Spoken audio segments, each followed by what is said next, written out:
Eu sou José Carlos Machado e esse é o canal Antroposofia em Dia.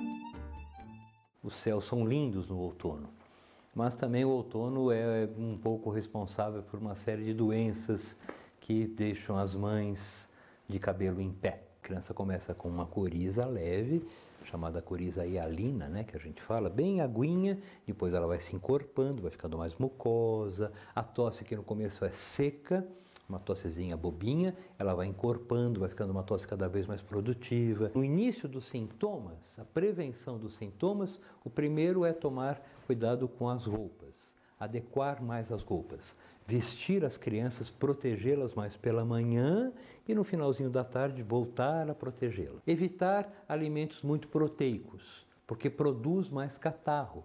Então o ovo, o excesso de lácteos, as frutas são muito mais bem-vindas nessa época. E a gente pode ajudar no quê? Em alimentos mais quentinhos. Habituar a criança a tomar um chá de hortelã com um pouquinho de mel é muito interessante, ajuda. Bom, mas aí tem uma hora que todas essas coisas foram feitas, o chazinho, nada funcionou. Aí talvez tem que auscultar o pulmão, tem que ver se de repente aquela secreção toda não invadiu os seios nasais e a criança já está com sinusite. Tem uma hora que o corpo físico, ele por mais saudável que seja, ele não consegue suportar o processo da doença. Uma febrícula é comum, mas quando tem uma persistência de febre e essa febre vem junto com o abatimento, a criança fica prostrada, começa a recusar comida, ela começa a ficar com a voz mais anasalada de muita secreção que tem e já tem uma tosse muito produtiva, muito catarro, aí era interessante avaliar, auscultar o pulmão, observar o ouvido, que essas coisas todas aparecem. O que a gente pode fazer inicialmente para cuidar das otites? Água quente. Então pega-se um paninho, uma fraldinha, se ainda tiver, ou um paninho desse, tem que ser uma malha mais que absorva mais.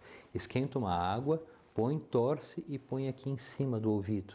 O calor local funciona muito bem. Às vezes acontece dos olhos ficarem mais avermelhados, uma conjuntivite alérgica, digamos assim. Um tratamento muito eficaz e seguro é usar água, a velha e boa água. A gente pode ferver a água, deixá-la mornar e lavar os olhos com água morna. Uma coisa mais interessante ainda é fazer um chá de camomila. Aí no caso eu recomendo aquela camomila de planta, não aquela camomila de saquinho, porque o princípio ativo dessas camomilas que já são industrializadas já se perdeu. É anti-inflamatória. Então a gente pode fazer um chazinho de camomila, coar, colocar em cima dos olhos como se fosse uma compressa. Uma prescrição muito imediata de um anti-inflamatório, um antibiótico, um antitérmico, talvez não seja tão adequado assim. O organismo sofreu um baque externo, teve algumas mudanças. Então a gente pode ajudar em que sentido? A promover uma força, uma resistência do nosso corpo físico para que ele vença isso. Às vezes, no imediatismo, a gente logo de cara prescrever um antibiótico, a gente faz com que todo aquele processo do corpo físico de tentar debelar esse processo seja completamente aniquilado. Você tem uma sugestão, uma ideia para o próximo vídeo? Então, nos escreva. E também não deixe de nos acompanhar no YouTube, no Facebook e no Instagram. Até a próxima!